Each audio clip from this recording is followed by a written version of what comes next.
आप सभी के हृदय में विराजमान परमात्मा को मेरी राम राम। आज से किष्किंधा कांड का शुभारंभ हो रहा है। किष्किंधा कांड को सुनने से पहले उसके विषय में कुछ बातें समझने अति आवश्यक है।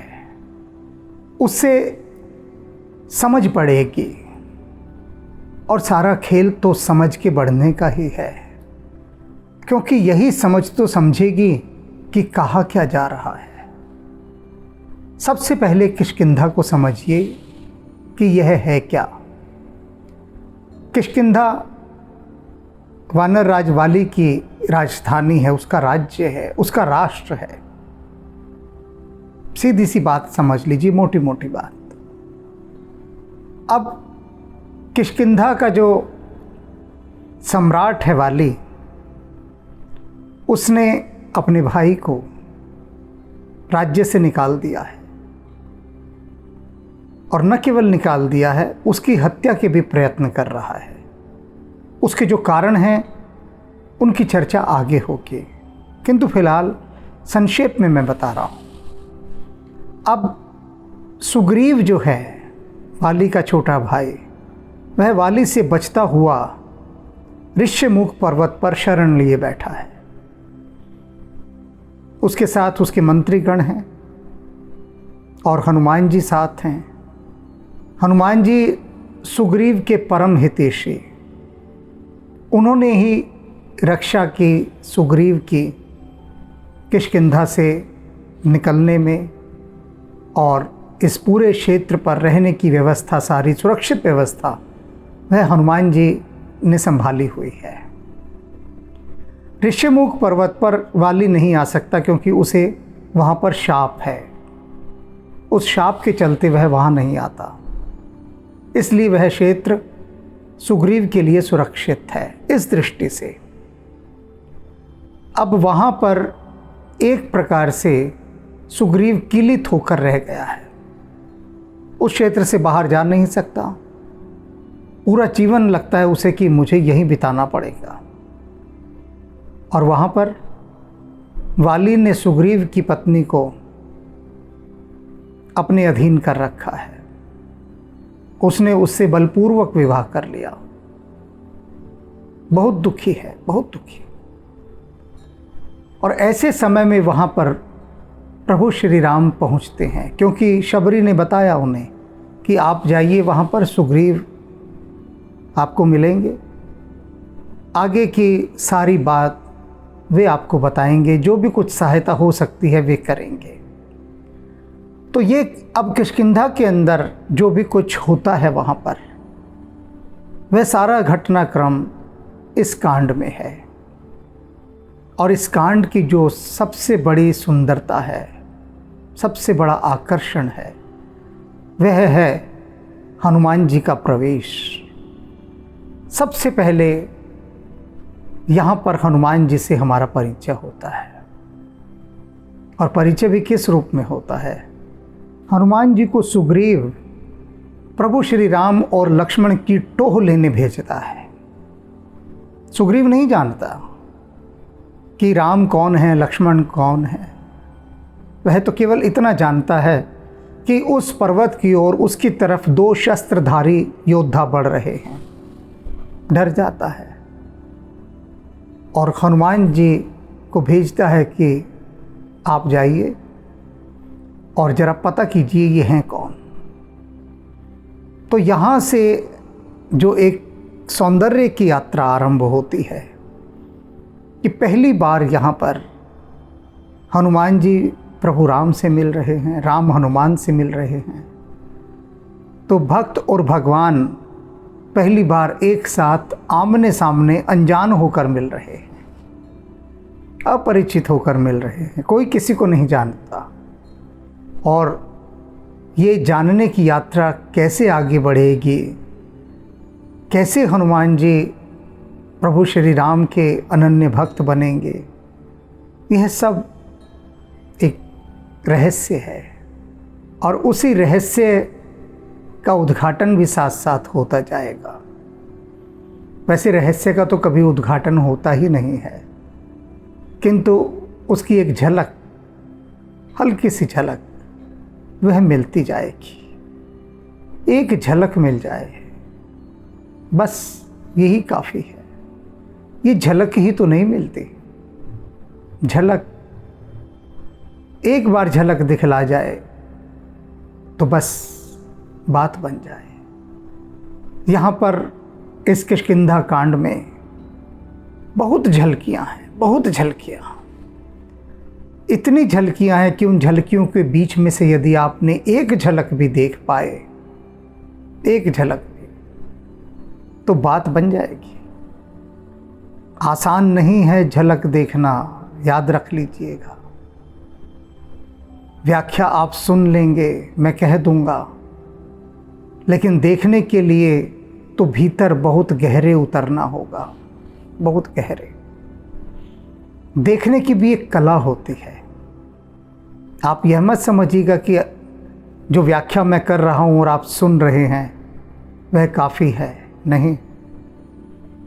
एक ढंग होता है दिव्य वस्तुओं को सुनने का, एक ढंग, विशेष ढंग, उसे भी समझना होगा। मैंने आरंभ में कहा ना, अपनी समझ बढ़ानी होगी। अब आप व्याख्यान सुन रहे हैं रामचरितमानस पर, मैं दे रहा हूँ, आप सुन रहे हैं, लेकिन ध्यान कहीं और है।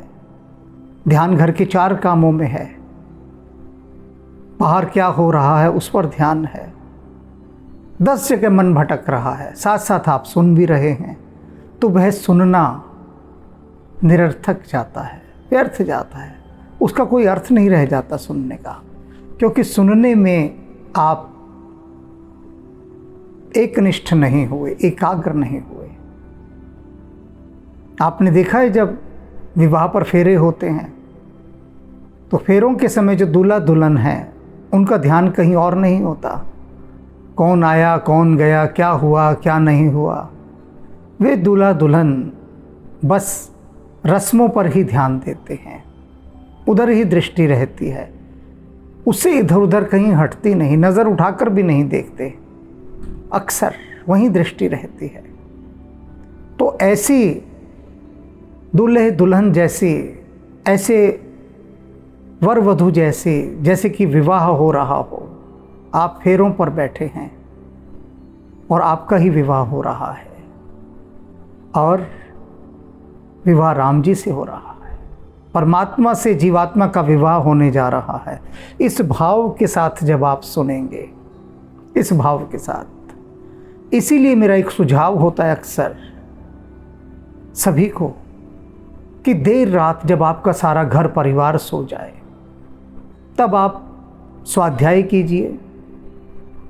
उस समय आप ये रामचरितमानस या विनय पत्रिका के एपिसोड देखिए।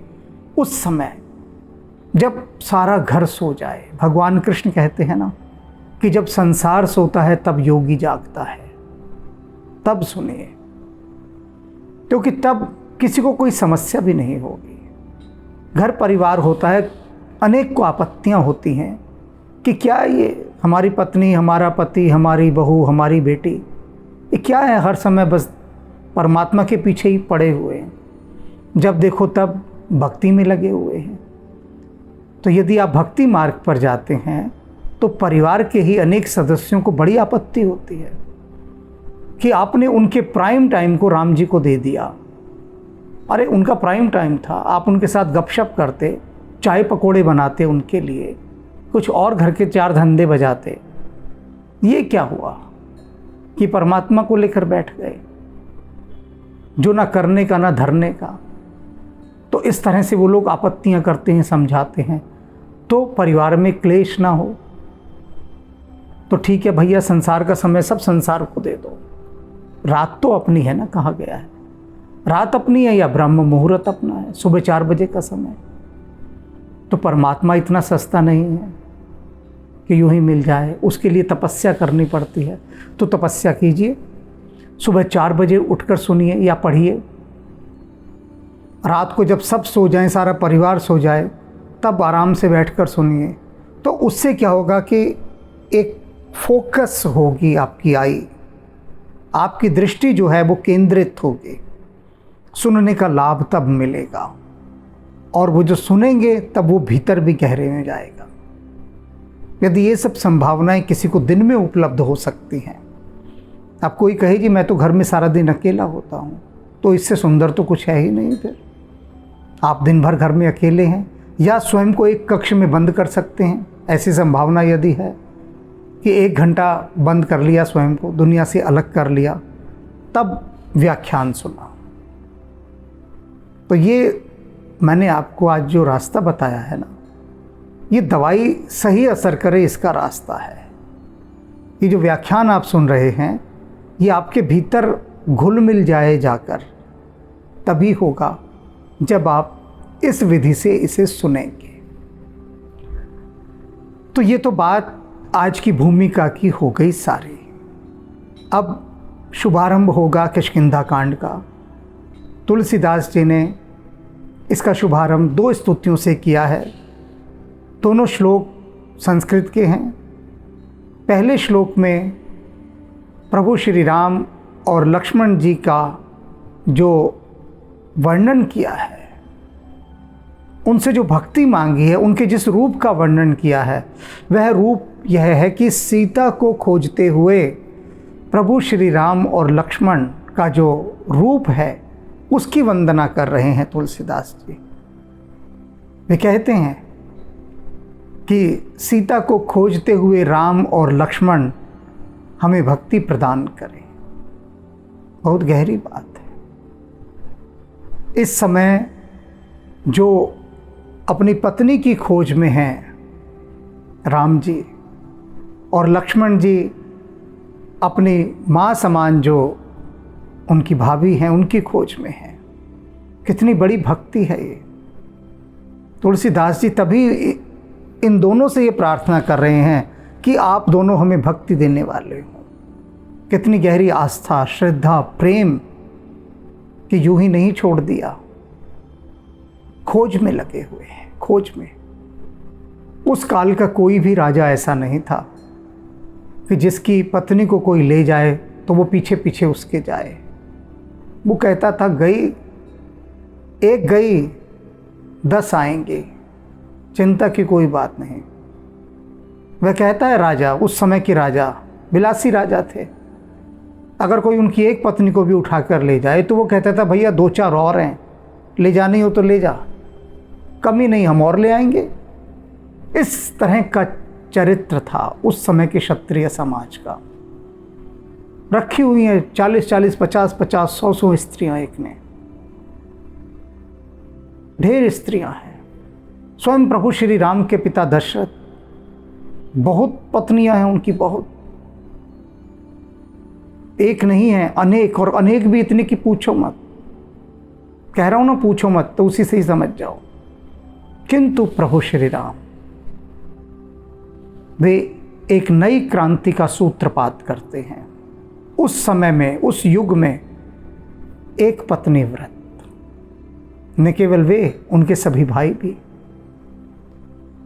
और आप लोग बिल्कुल भी नहीं सोच सकते, समझ सकते कि उस समय इस बात को लेके कितनी आलोचना सही है प्रभु ने, कितना क्रिटिसिज्म सहा है।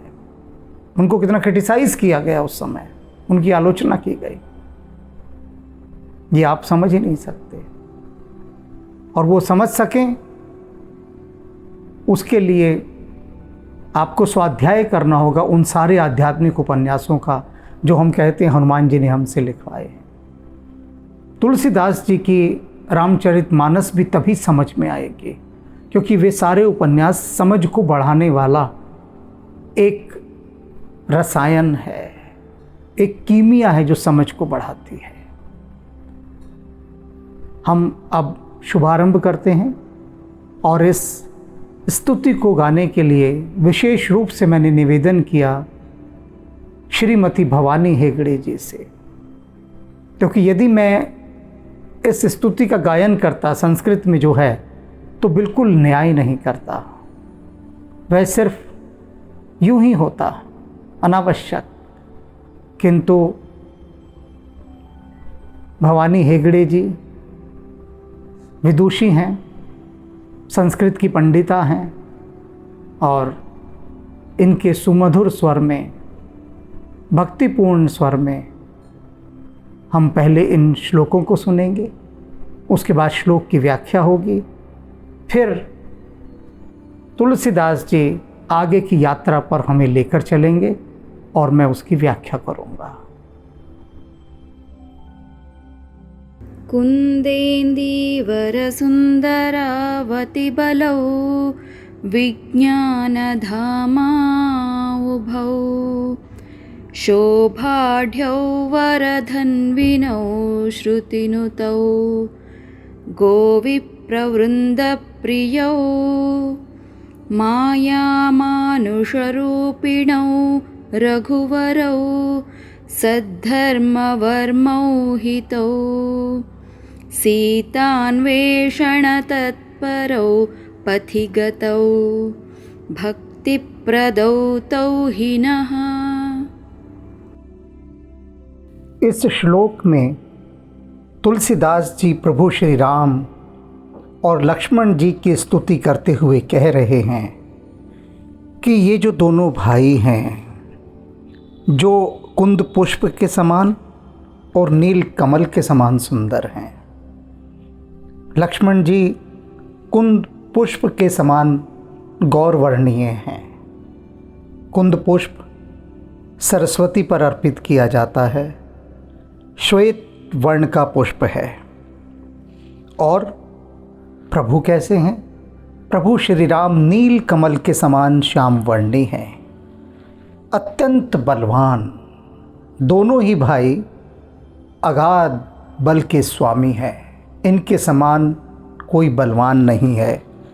विज्ञान के धाम और जो ज्ञान विज्ञान जो भी जगत में है उसके ये धाम हैं, शोभा से संपन्न हैं। प्रभु से अधिक सुंदर भला और कौन है? दोनों ही श्रेष्ठ धनुर्धर हैं और वेद इनकी वंदना करते हैं। गौ और ब्राह्मण, ये इन दोनों के ही समूह प्रभु को अति प्रिय हैं। और इसका दूसरा अर्थ भी है कि जो गाय हैं और जो ब्राह्मण हैं वे सभी प्रभु को बहुत प्रेम करते हैं, बहुत भक्ति भाव रखते हैं। अब यहाँ एक बात उठती है सामने से कि केवल गाय का और ब्राह्मण का ही नाम क्यों लिया गया है, कि प्रभु को ये दोनों ही बहुत प्रिय हैं और ये दोनों गाय और ब्राह्मण ये दोनों भी प्रभु को बहुत प्रेम करते हैं। उसका एक कारण है कि प्रभु को ये क्यों प्रिय है, क्योंकि गाय बहुत निरीह जीव है, बहुत ही निरीह, अर्थात जो अपनी रक्षा बिल्कुल नहीं कर सकती। गाय और ब्राह्मण ये दोनों ही आत्मरक्षा नहीं कर सकते और इसलिए प्रभु को ये प्रिय हैं क्योंकि वे दीन बंधु हैं। इन दोनों ही दीनों के सबसे पहले रक्षा करने में प्रभु सबसे अग्रणी हैं और इसके साथ साथ माया से मनुष्य रूप धारण किए हुए हैं। राम लक्ष्मण स्वयं अपनी माया से मनुज रूप में अवतरित हुए हैं लीला करने के लिए। और क्या है? जो धर्म है, धर्म के लिए ये कवच रूप है। राम का नाम ऐसा कवच है जो हमारी रक्षा करता है, सबके हितकारी है। तुलसीदास जी स्पष्ट रूप से यहाँ बता रहे हैं कि ऐसी बात नहीं कि किसी विशेष का पक्षपात करते हों, सभी का हित साधते हैं, केवल हित ही साधते हैं। हित के अतिरिक्त इनके पास साधने के लिए कुछ है ही नहीं, किसी का भी अहित ये नहीं करते। और सीता जी की खोज में हैं इस समय और पथिक रूप में हैं प्रभु श्री राम और उनके अनुज लक्ष्मण जी। ये दोनों ही हमें भक्ति प्रदान करें।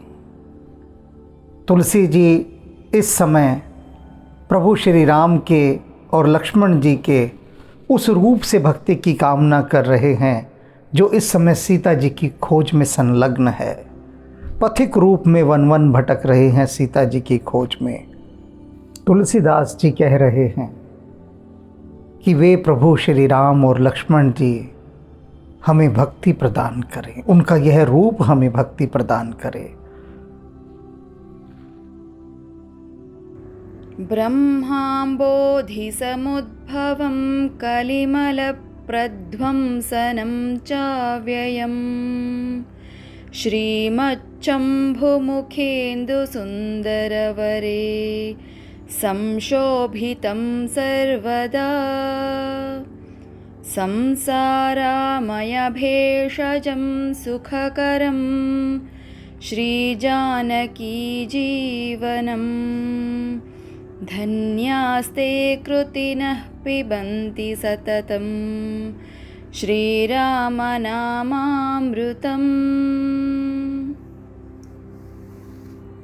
इस श्लोक में तुलसीदास जी ने भगवान शिव की स्तुति की है और कह रहे हैं कि धन्य है वे पुरुष, वे पुण्यात्मा पुरुष जो भगवान शिव का चिंतन करते हैं, उनका ध्यान धरते हैं, उनका पूजन करते हैं। क्योंकि भगवान शिव जो हैं वो इस वेद रूप समुद्र के मथने से जो कलयुग का मल प्रकट हुआ है, उस कलयुग के मल का नाश करने वाले हैं। और क्या हैं? अविनाशी हैं। भगवान का यह जो सुंदर रूप है भगवान शिव का, उनका श्रेष्ठ मुख रूपी चंद्रमा वो सदा हमारे हृदय में विराजमान रहे। इस शोभायमान रूप को हम सदा निहारते रहें, बस निहारते रहें। और ये क्या है भगवान शिव? जन्म मरण रूपी रोगों की सबसे बड़ी औषधि हैं, मुक्ति का द्वार हैं, सबको सुख देने वाले। नाम ही शिव है। शिव अर्थात कल्याणकारी, सभी का मंगल करते हैं, शिव करते हैं, सबको सद्गति प्रदान करते हैं। और क्या है कि जीवन रूप श्री राम नाम रूपी अमृत का निरंतर पान करते हैं, ध्यान करते हैं, गुणगान करते हैं। वे भगवान शिव जो सदा ही राम नाम रूपी अमृत का पान करते हैं, हम उनको निरंतर निरंतर निरंतर निहारते रहें और निहार निहार कर भी तृप्त न हों। ऐसे सदाशिव कल्याणकारी शिव तुलसीदास जी उनकी महिमा का गुणगान करते हुए उन पुरुषों को धन्य भागी बता रहे हैं जो भगवान शिव का चिंतन करते हैं। मुक्ति जन्म मह जान ज्ञान खान अगहानि कर, जहाँ बस शंभु भवानी सो काशी से ही कसना। तुलसीदास जी कह रहे हैं कि वह काशी जहाँ पर शंभु और भवानी अपना वास करते हैं, मैं भला उसकी सेवा क्यों ना करूं, अर्थात उसकी पूजा क्यों ना करूं, उस काशी का भजन क्यों ना करूं। वह काशी नगरी जहाँ पर भगवान शिव भवानी समेत अपना वास करते हैं। बात सही है, क्योंकि भगवान शिव के प्रति तुलसीदास जी के हृदय में जो स्थान है वह अपूर्व स्थान है। भगवान शिव के हृदय में सतत राम नाम गूंजता रहता है। भगवान शिव समाधि में भी जिसका सुमिरन करते हैं, ध्यान करते हैं, वे राम हैं। भगवान शिव के हृदय की मानसरोवर झील में जो राजहंस विचरते हैं वे राम हैं। और वे शिव भवानी के साथ जिस नगरी में रहते हैं उस काशी नगरी का पूजन तुलसीदास जी कहते हैं भला मैं क्यों ना करूं। क्यों ऐसी है काशी नगरी? मुक्ति जन्म मह जान, मुक्ति की जन्मभूमि है ये जान लो। मुक्ति देने वाले ज्ञान खान, ज्ञान की खान है। काशी एक ऐसा केंद्र रहा है कि जहाँ पर संपूर्ण भारत के एक से एक धुरंधर ज्ञानी थे, प्रकांड पंडित, विद्वान, काशी नगरी ज्ञान की नगरी, अपूर्व ज्ञानी भरे पड़े थे काशी में। तो ऐसी काशी को भला मैं क्यों न पूजूं? अगहान कर। और कैसी है ये काशी? पाप की हानि करती है, अर्थात पापों का नाश करने वाली है। ऐसी काशी को भला मैं क्यों ना पूजूं? जरत सकल सुर वृंद विषम गरल जही पान किए, ते ही न भजस मन मंद को कृपालु शंकर सरेस। कहते हैं तुलसीदास जी की शंकर सरेस, भगवान शंकर जैसा कृपालु इस संसार में नहीं है कोई भी। ते ही न भजस मन मंद को, और मेरे तू मंद मन, मूर्ख मन, बुद्धिहीन मन, तू ऐसे भगवान शिव का भजन नहीं करता? बता, ये भगवान शिव हैं तो ही ये संसार है, अन्यथा इस संसार का नाश तो कब का हो चुका होता। और ऐ मेरे मंदबुद्धि मन, तू उन भगवान शिव का भजन नहीं करता। आश्चर्य की बात है। धिक्कार रहे हैं तुलसीदास जी अपने मन को, कह रहे हैं याद कर मन भूल गया तो। जरत सकल सुर वृंद, सारे देवताओं के समूह जल रहे थे। कैसे जल रहे थे? विषम गरल जही पान किए, मंथन से कालकूट विष निकला था, और उस विष के कारण सारा संसार जल रहा था। उस समय कोई राजी नहीं था विष पीने को। जहर पीने को कौन राजी होता है बताइए? अमृत तो मांग मांग कर, भाग भाग कर लोग पीते हैं, तरसते हैं अमृत पीने के लिए। कोई कहे जहर पी लो तो कोई पिएगा क्या? पिलाने वाले को ही वह अपना दुश्मन करार दे देगा, शत्रु भाव से देखेगा कि जो मुझे कह रहा है कि जहर पी लो, विषपान कर लो, ये तो बैरी है मेरा। किंतु भगवान शिव ने देवता लेकर गए कि प्रभु ये विष है, आप पी लीजिए, हम बच जाएंगे। आप मरते हो तो मरो, हमें क्या लेना देना। ये देवताओं का गुण होता है, दूसरा मरे तो मरे, हम तो जिंदा रहें बस। तो प्रभु आप इसे पी लीजिए, आपका जो होगा सो होगा, हमें क्या लेना देना आपसे, हम तो बच जाएंगे।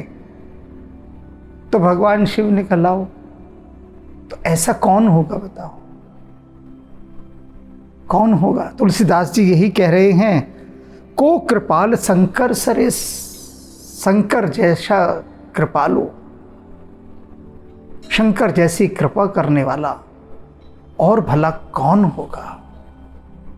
कोई नहीं जहर पिएगा, कोई भी नहीं, लेकिन भगवान शिव ने पिया। तो इसलिए तुलसीदास जी भगवान शिव का पूजन हृदय की गहराइयों से कर रहे हैं। अब वे कथा को आगे लेकर चलते हैं। भगवान शिव का पूजन उन्होंने कर लिया, बस उनकी तृप्ति हो गई, हम सभी की तृप्ति हो गई। अब आगे की यात्रा वहाँ से शुरू होगी जब शबरी ने प्रभु श्री राम को कहा कि आप सुग्रीव के पास जाइए, सुग्रीव ही आपको आगे के विषय में कुछ बता सकते हैं। अब हम वहीं लौट कर चलते हैं। आगे चले बहुर रघुराया, ऋष्यमुख पर्वत नियराया। भगवान राम आगे चल रहे हैं, चलते चलते पहुँचे समीप आ गए ऋष्यमुख पर्वत के। सामने पर्वत है ऋष्यमुख, प्रभु खड़े हैं उसके निकट और अब चढ़ाई शुरू करेंगे ऋष्यमुख पर्वत की। तह रहे सचिव सहित सुग्रीवा। उस ऋष्यमुख पर्वत पर सुग्रीव अपने मंत्रियों के साथ रहता था। वाली से बचता हुआ इस पर्वत पर आ गया था। और जैसा कि स्वाभाविक रूप से होता है कि जब भी किसी राजा को भागना पड़ता है तब उसके साथ उसके कुछ निष्ठावान सेवक होते हैं, वफादार लोग। तो वही सुग्रीव के साथ भी था। सुग्रीव के जो निष्ठावान सेवक उनके साथ थे, मंत्री इत्यादि, वे भी साथ भाग आए, अकेला नहीं छोड़ा सुग्रीव को, और हनुमान उनमें सबसे पहले थे। हनुमान ने सुग्रीव की जो सहायता की रक्षा करने में, सुग्रीव कहता है कि मैं आज जीवित हूं तो सिर्फ हनुमान के कारण। तह रह सचिव सहित रघुवीरा, आवत देख अतुल बल सीवा। सुग्रीव की दृष्टि पड़ी कि कोई 2 शस्त्रधारी योद्धा ऋष्यमुख पर्वत पर चढ़ रहे हैं, और उसने देखा कि वो कैसे हैं। निकट आवत देख अतुल बल सीमा, आते देखा और देखा ये तो अतुल बल की सीमा है,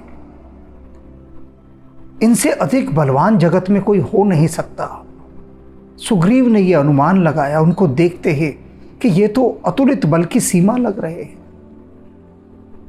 सीमा से आगे फिर कुछ नहीं होता। राम के पास जो अतुलित बल है, सारे बल की सीमा वहीं तक आकर ठहर जाती है, उससे आगे फिर कोई बल नहीं है, उससे अधिक कोई शक्तिशाली हो ही नहीं सकता। तो सुग्रीव ने यह अनुभव किया कि ये दोनों तो अतुलित बल की सीमा लग रहे हैं। अति सभी बहुत अधिक डर गया, डरना स्वाभाविक था कि अब की बार वाली ने ऐसे 2 योद्धा भेजे हैं जो अतुलित बल की सीमा है, और ये दोनों मुझे मारे बिना नहीं जाएंगे, ये नहीं जाएंगे, क्योंकि इनको देखते ही लग रहा है कि इनसे बचना असंभव है। भयभीत हो गया। अति सभीत कह सुन हनुमाना। और जब भी डरता था सुग्रीव तो हनुमान जी को ही याद करता था।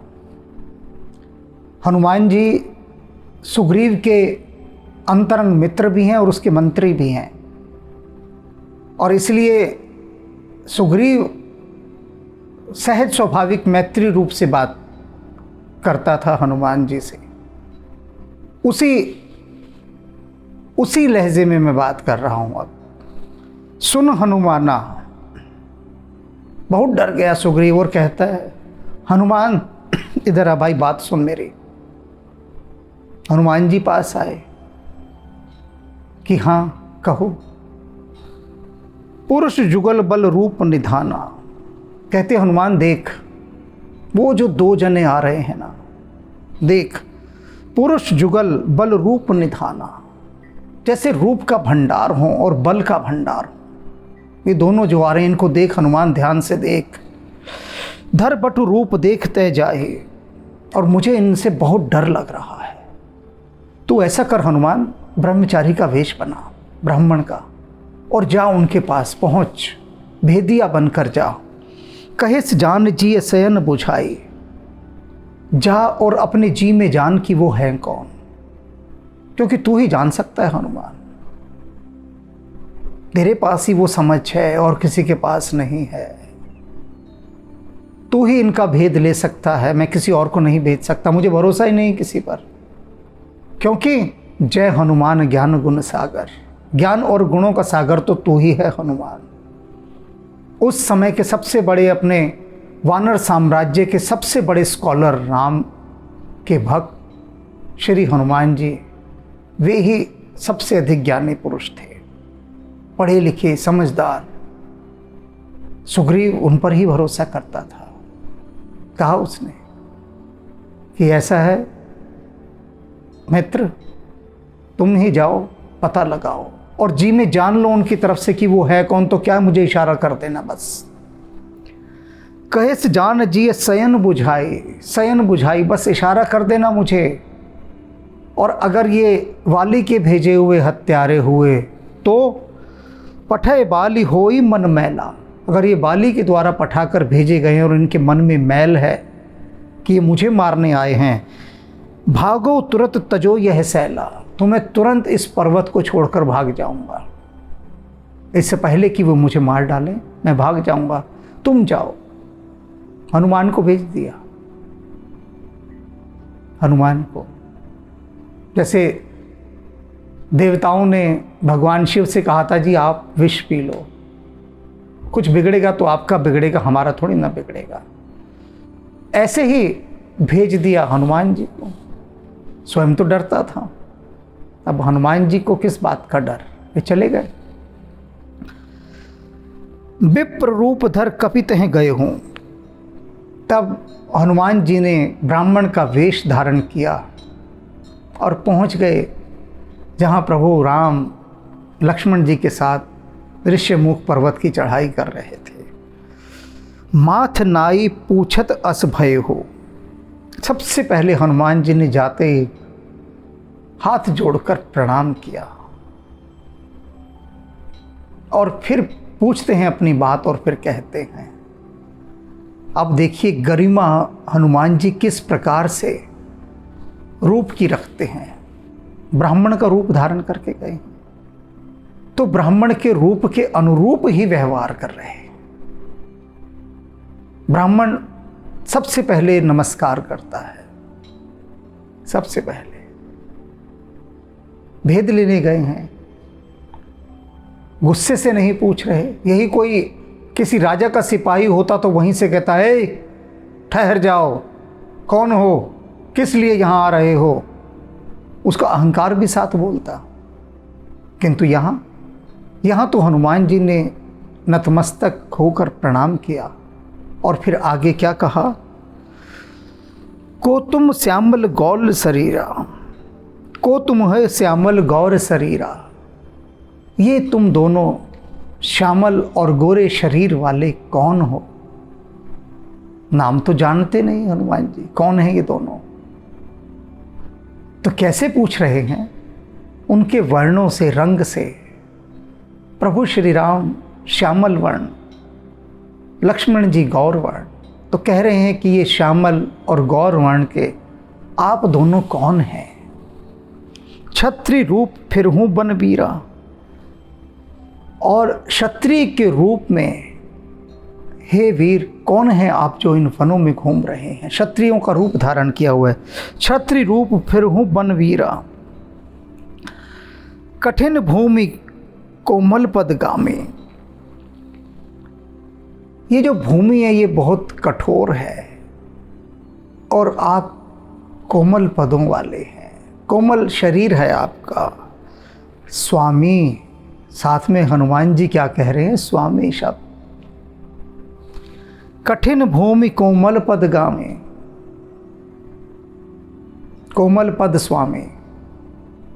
कि हे स्वामी, आप इन वनों में क्षत्रियों का रूप धारण करके क्यों घूम रहे हैं। यहाँ की तो भूमि बहुत कठोर है, आपके योग्य नहीं है।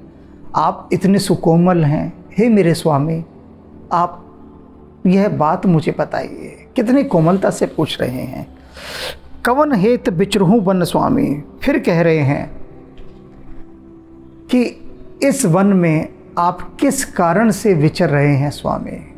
इन रास्तों पर चलने के लिए आप नहीं बने हैं, इन कठोर मार्गों पर चलने के लिए आप नहीं हैं। किस कारण से इन वनों में आप विचर रहे हैं। मृदुल मनोहर सुंदर गाता। आपका शरीर इतना आकर्षक है, मनोहर है, कोमल है। सहत दुसह बन आतप बाता। तो फिर किस कारण से आप इस असहनीय वन के ये धूप और ये गर्म हवाएं सह रहे हैं। वनों में रहना कोई सरल थोड़ी ना है। और आपका तो इतना सुंदर कोमल शरीर है। और ये जंगल, इन जंगलों में जो धूप होती है, जो गर्मी होती है, जो घुटन होती है और जो गर्म हवाएं होती हैं, वे आपके लिए थोड़ी ना बनी हैं ना। आप यहाँ के योग्य नहीं हैं, किंतु हैं आप इन वनों में और क्षत्रिय के वेश में भी घूम रहे हैं। किस कारण से, क्या कारण है। कि तुम तीनी लोग, कि तुम तीनी देव मह कोई। अब हनुमान जी अपने अनुमान से बता रहे हैं कि वे क्या सोच रहे हैं। पूछते हैं राम जी से कि आप दोनों को देखकर मैं ये जानना चाहता हूँ कि ब्रह्मा विष्णु महेश ये त्रिदेव, इन तीनों में से आप कौन हैं? हनुमान जी देखिए किसकी मिसाल लेकर आ रहे हैं, किसका उदाहरण लेकर आ रहे हैं। देख लिया प्रभु राम को, भीतर हृदय कह रहा है कि ये कुछ और ही हैं। तो उनका परिचय जानने के लिए वे राम जी से कह रहे हैं, आप बताइए कि ब्रह्मा विष्णु महेश इन त्रिदेव में से आप कोई हैं क्या? कौन हैं आप? क्या आप वे हैं? नर नारायण की तुम हो दो। और यदि आप ब्रह्मा विष्णु महेश नहीं हैं तो आप दोनों क्या नर और नारायण हैं? कि एक परमपिता परमेश्वर है और दूसरा नरश्रेष्ठ है, क्या आप ये हैं? जग कारण तारण भव भंजन धर निभार, कि तुम है अखिल भुवनपति लीनी मनुज अवतार। अब असल बात पकड़ ली हनुमान जी ने। आखिरी बात में वो क्या कहते हैं कि क्या आप वही परमपिता परमेश्वर हैं जिन्होंने इस धरती को भार और दुखों से मुक्त करने के लिए मनुष्य के रूप में अवतार लिया है? कि तुम अखिल भुवनपति, क्या तुम अखिल ब्रह्मांड के स्वामी हो? लीनी मनुज अवतार, जिसने मनुष्य का रूप धारण किया है।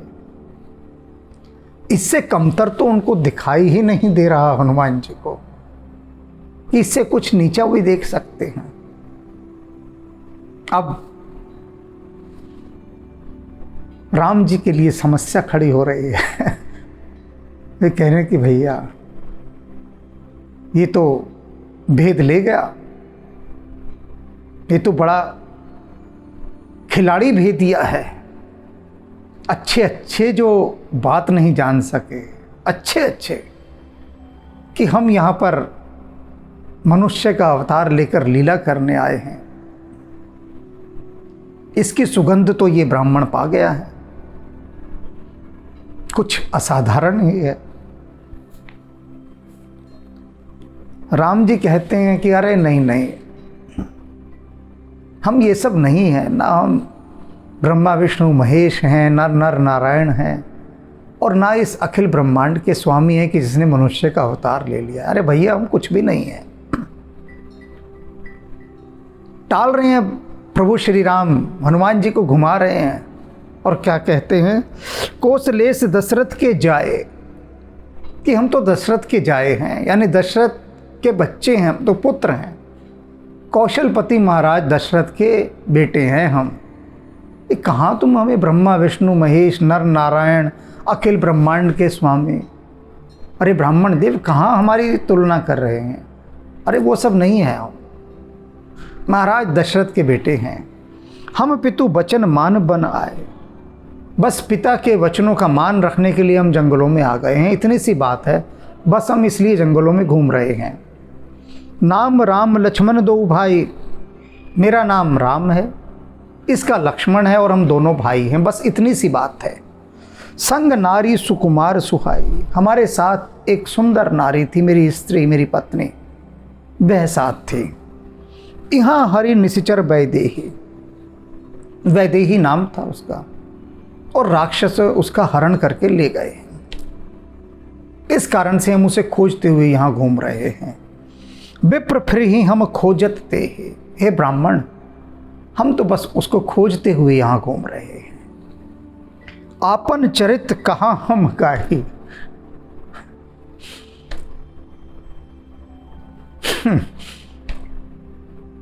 हनुमान जी को भी जबरदस्त चक्कर खिला रहे हैं राम जी, जबरदस्त। सोच रहे हैं वानर बुद्धि है, घूम जाएगा, अभी घुमाते हैं इसे। क्या कहते हैं, आपन चरित कहा हम गाई, कहूँ विप्र निज कथा बुझाई। कहते हैं कि भाई ब्राह्मण हमने अपना चरित्र तो कह दिया, सब कह दिया तुम्हारे आगे, हम कौन हैं, कहाँ से आए हैं, तुम्हारे सभी प्रश्नों का उत्तर हमने दे दिया, क्यों यहाँ भटक रहे हैं, अब बारी तुम्हारी है। कहूँ विप्र निज कथा बुझाई। हे ब्राह्मण, अब जरा अपने बारे में भी तो कहो, अपनी भी तो कथा बुझाओ। तुम कौन हो? हमने तो अपना कह दिया। नाउ योर टर्न, अब आपकी बारी है। ब्राह्मण देव, आप भी तो कुछ कहिए। प्रभु पहचान परेउ गही चरना।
हनुमान जी पहचान तो शुरू में ही गए थे, शुरू में ही,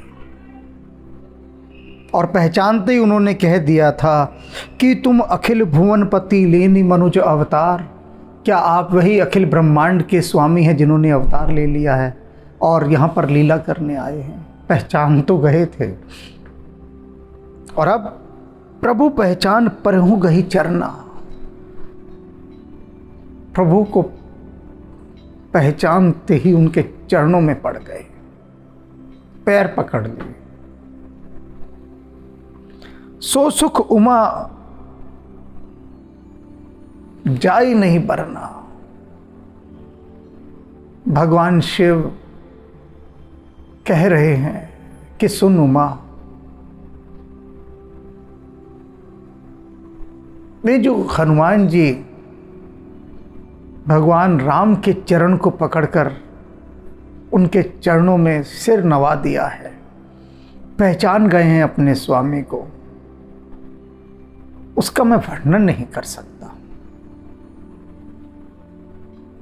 उस दृश्य का मैं वर्णन नहीं कर सकता उमा।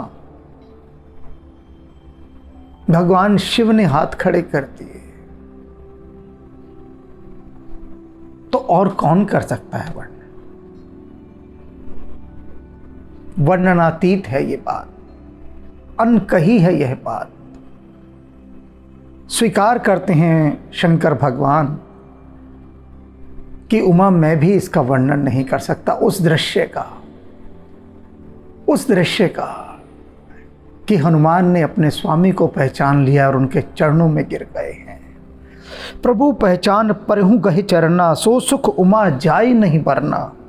पुलकित तनमुख आव न बचना। हनुमान जी का शरीर पुलकित हो रहा है, रोमांचित हो रहा है, कंपित हो रहा है। आओ न बचना, और मुंह से कोई वचन नहीं निकल रहा, बोलती बंद हो गई है, अवाक हो गए हैं एकदम, कुछ बोलते नहीं पड़ रहा, पढ़ भी नहीं सकता बोलते। ये तो मेरे जैसा दुष्ट ही यहां बोल पा रहा है इस समय, वरना कोई बोल नहीं सकता। अब बिठा दिया है हनुमान जी ने बोलने के लिए कि भैया बोलो, नहीं बोला जाए तो भी बोलो, हम बैठे हैं साथ में, बुलवाएंगे बोलो। वरना जब भगवान शिव ने कह दिया कि बोला नहीं जा सकता, तो फिर भी ऑन ड्यूटी है तो बोलना तो पड़ेगा ही। राम जी के काज पे उन्होंने बिठा रखा है, तो हमें तो बोलना ही पड़ेगा। ना बोला जाता हो फिर भी बोलना पड़ेगा। किंतु हनुमान जी नहीं बोल पा रहे, वे नहीं बोल पा रहे, शरीर कंपित हो रहा है। देखत रुचिर वेश के रचना, और भगवान राम का वेश देख रहे हैं, बस उनकी रचना देख रहे हैं कि क्या रूप बनाया है प्रभु श्री राम ने। वल्कल वस्त्र धारण किए हुए हैं, सिर पर जटाएं हैं, धनुष बाण हैं, बस देखते ही जा रहे हैं, देखते ही जा रहे हैं। तैनू वेख वेख अख मेरी रज दिए ना, चीज दुनिया दी मैनू कोई जच दिए ना। आंखें ही नहीं रज रही देख देख कर प्रभु को, निहारते ही जा रहे हैं। पुन धीरज धर अस्तुति के ने, किसी तरह से हनुमान जी ने किसी तरह से धैर्य धारण किया और फिर प्रभु की स्तुति करने लगे। कुछ साधा, कुछ संभाला अपने आप को और फिर प्रभु की स्तुति की। हर्ष हृदय निज नाथ ही चीने, हृदय में इतना हर्ष था हनुमान जी के कि उन्होंने अपने स्वामी को पहचान लिया है। पहचानने का जो हर्ष हो रहा था उनको, उसकी कोई सीमा नहीं थी। अपार हर्ष कि मैंने अपने स्वामी को पहचान लिया। इतना रोमांचित, गदगद, पुलकित हनुमान जी का हृदय। मोर न्याऊ में पूछा साई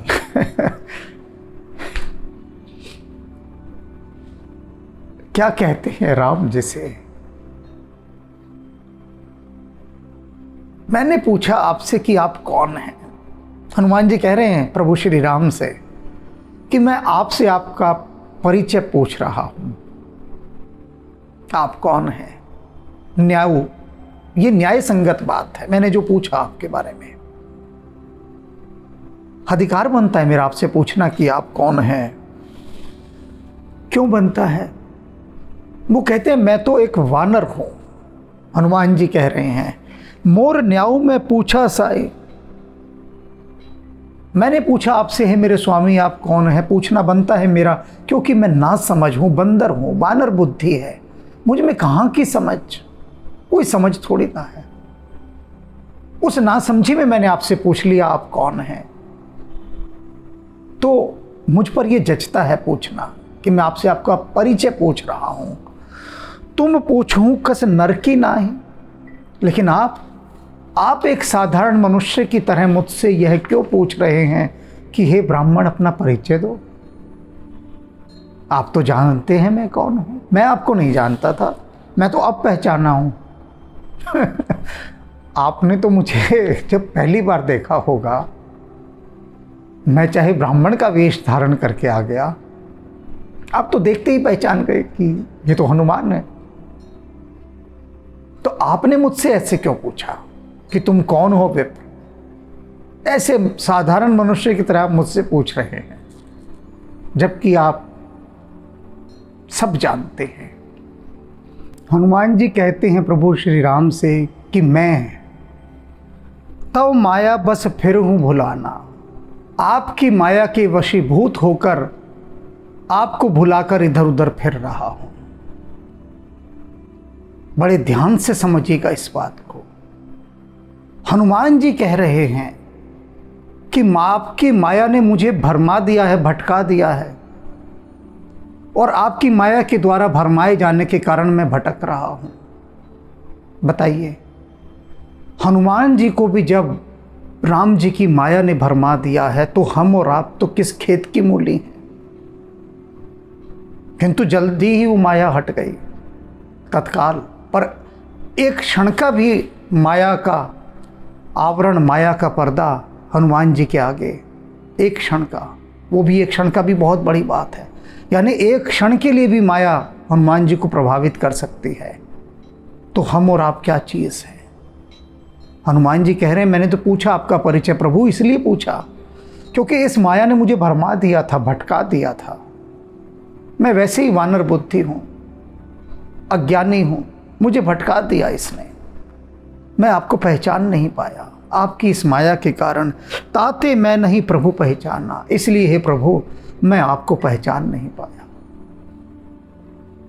मेरा दोष है ये, इस माया के वशीभूत होकर मैंने आपको नहीं पहचाना, आपसे परिचय पूछ लिया। बात जायज़ है,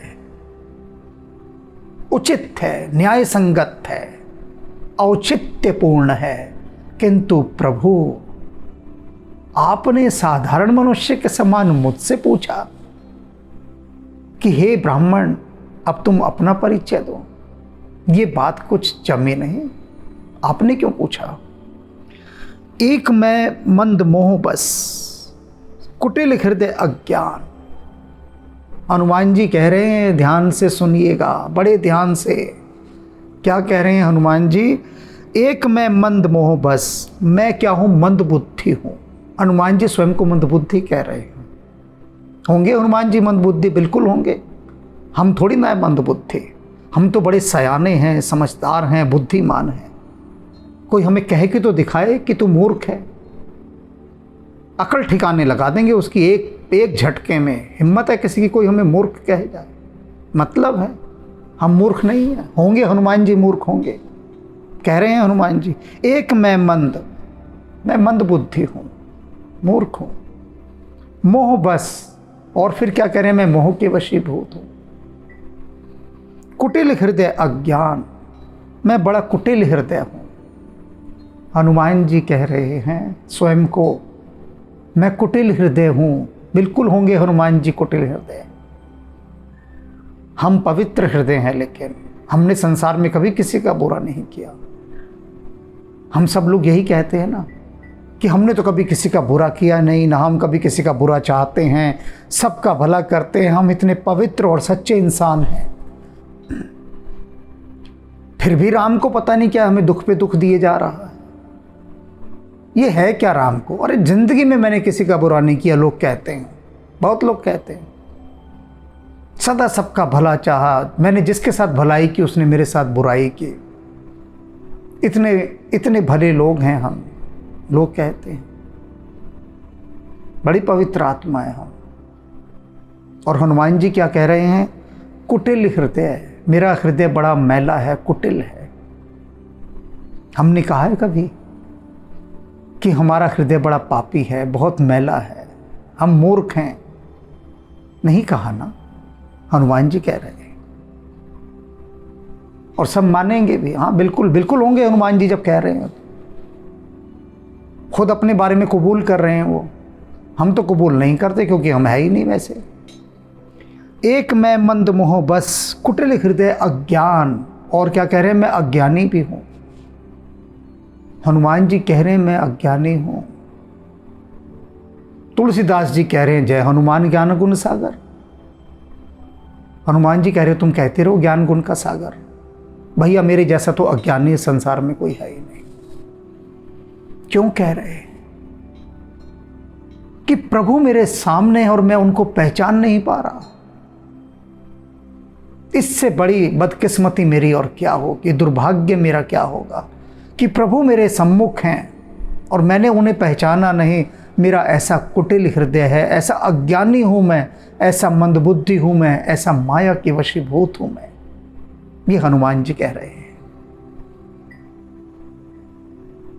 लोग कहते हैं मुझसे, मैं कहता हूं अच्छा परमात्मा तुम्हारे पास आएगा। लोग कहते हैं हमें परमात्मा से मिलवा दो, हमें दर्शन करवा दो। मैं भी थोड़े मज़े लेता हूं उनसे, कहता हूं अच्छा ठीक है मैं परमात्मा को भेज दूंगा तुम्हारे पास, तुम पहचान लोगे? वो कहते हैं हाँ हम पहचान लेंगे। मैं कहता हूँ वाह क्या बात है। अरे जब जिसे कभी देखा ही नहीं आज तक उसे पहचानोगे कैसे? पहचानते हम किसे हैं? जिसे पहले देखा हो उसे ही तो पहचानते हैं ना। सोचो जरा, हम किसी को भी कहें, किसी को बोलते हैं कि भैया जा उसको बुला ला, तो जिसको भेजते हैं बुलाने के लिए वो बुलाने वाले को पहचानता है, तभी तो भीड़ में से लाएगा बुलाकर कि आओ जी आपको बुलाया गया है, तभी लाएगा ना। तो मैं लोगों से कहता हूँ ठीक है मैं भगवान को भेज दूंगा तुम्हारे पास, जिसको कहोगे, और ये पक्की बात भी है। हनुमान जी को तो मैं भेज ही सकता हूँ, राम जी की मैं नहीं कहता। जो कहेगा उसके पास मैं हनुमान जी को भेज सकता हूँ। लेकिन 2 सवाल कि मैं क्यों भेजूं, और दूसरी बात, अगर भेज भी दूं तो वो पहचानेगा कैसे? क्योंकि हनुमान जी तो इच्छाधारी हैं, वे पहुंच जाएंगे उसके पास कोई भी रूप धारण करके, और वो ऐसा दौड़ा कर हनुमान जी को भगाएगा, ऐसा दौड़ा कर कि हनुमान जी मुझसे आके कहेंगे कि क्या खेल करते हो हैं, अरे तुमने भेज दिया और मेरी कितनी वहां पर फजीहत कराई तुमने। हनुमान जी भी कहेंगे कि ये हमें भी दौड़ाता है, बताओ। तो इसलिए, और हुआ है, ऐसा हुआ है। एक साईं प्रसंग में मैं सुन रहा था, एक व्यक्ति साईं को बुलाता है कि आप मेरे यहाँ आइए, प्यारी कथा है। तो साईं उसे कहते हैं ठीक है, मैं पहुंचूंगा तेरे पास, तेरे घर पर ही आकर भोजन करूंगा, चिंता मत कर। और वो बैठा है व्यक्ति थाली वाली सजा के कि साईं आएंगे, मैं भोजन कराऊंगा, नहीं आते, समय बीत जाता है। जो समय दिया था उस समय पर एक कुत्ता आया, भूखा कुत्ता, मरियल सा कुत्ता, भूखा प्यासा, शक्ल से ही दिख रहा। उस आदमी ने चप्पल उठाकर फेंक के मारी उसे, भाग यहां से। कुत्ता फिर आया, उसने पत्थर उठाकर मारा। अगले दिन वह पहुंचता है साईं के पास कि मैं तो सोचता था कि आप कभी झूठ नहीं बोलते, आपने तो झूठ बोला, आए नहीं कल, मैं बैठा रहा भोजन बना के। साईं बोले भाई बहुत दुख रहा है। उसने कहा क्या दुख रहा है? उसने कहा तूने जो चप्पल मारी फेंक कर, जो पत्थर मारा, तन भी दुख रहा है, मन भी दुख रहा है, बहुत दुख रहा है, बहुत दुख रहा है। इसीलिए नहीं भेजते हम हनुमान जी को। चप्पल मारोगे उनको, पत्थर मारोगे उनको, इसीलिए नहीं भेजते। देखा है भेज कर एक आध बार, बहुत रुस्वा किया है, बहुत रुस्वा, इसलिए नहीं भेजते। क्योंकि उसमें तुम्हारा दोष भी नहीं है, पहचानोगे कैसे? जिसे कभी देखा ही नहीं तो पहचान कैसे होगी? लोचन अनंत उघाड़िया, अनंत दिखावण हार, कबीर साहब इसीलिए कहते हैं लोचन अनंत उघाड़िया, कि गुरु वह दिव्य दृष्टि देकर आपके अनंत लोचन उघाड़ देता है, अनंत दिखावण हार। और फिर वो जो अनंत है, अनंत दिखावण हार, फिर अनंत को दिखा देता है। हनुमान जी कह रहे हैं राम जी से कि मैं अज्ञानी हूं, मूर्ख हूं, कुटिल हृदय हूं, माया के वशीभूत हूं, इसलिए प्रभु आप मेरे सम्मुख और मैं आपको पहचान नहीं पाया। पुण्य प्रभु मोहि बिसारियो, दीन बंधु भगवान। लेकिन प्रभु आपने क्यों मुझे बिसरा दिया? आप तो दीन बंधु भगवान हैं। आपको तो ऐसा नहीं कहना चाहिए था ना कि हे विप्रभ अपना परिचय दो। आपको तो यही कहना चाहिए था कैसे हो हनुमान, आखिर मिल ही गए तो, यह कहना चाहिए था आपको। आपने भी बिसरा दिया मुझे। आप भी बड़े अनजान बनकर मुझसे पूछ रहे हैं कि हे विप्र अपना परिचय दो। आप ही मुझे बिसरा देंगे। मेरा ना पहचाना जाना आपको तो उचित है, न्याय संगत है। माया के वशीभूत, आप तो मायापति। सब देख रहे हैं, जान रहे हैं। यदि आप मुझे तत्काल ये कहते कि हनुमान उठो, मुझसे मेरा परिचय ही नहीं पूछते, तब मैं ये मानता कि आपने मुझे नहीं बिसराया है। आपने बिसरा दिया तभी मैं आपको पहचान नहीं पाया, नहीं तो माया मुझे नहीं वशीभूत करती।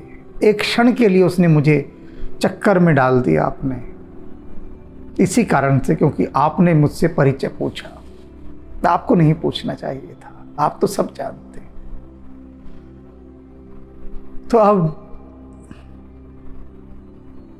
बहुत गहरी यात्रा है आगे की, बहुत गहरी यात्रा। और जितनी गहरी यात्रा होगी उतने रत्न प्राप्त होंगे, उतने हीरे मोती मिलेंगे। ये सागर की गहरी यात्रा है। जो जितना गहरा गोता लगाएगा, और गोता लगा के जब निकलेगा तो गाएगा, पायो जी मैं तो राम रतन धन पायो, राम रतन धन पायो, राम रतन धन पायो। रघुपति राघव राजा राम, पतित पावन सीताराम। रघुपति राघव राजा राम, पतित पावन सीताराम। सीताराम सीताराम बज प्यारे तो सीताराम। सीताराम सीताराम बज प्यारे तो सीताराम। रघुपति राघव राजा राम, पतित पावन सीताराम। सीताराम सीताराम बज प्यारे तो सीताराम। सीताराम सीताराम बज प्यारे तो सीताराम। रघुपति राघव राजा राम, पतित पावन सीताराम। पतित पावन सीताराम, पतित पावन सीताराम।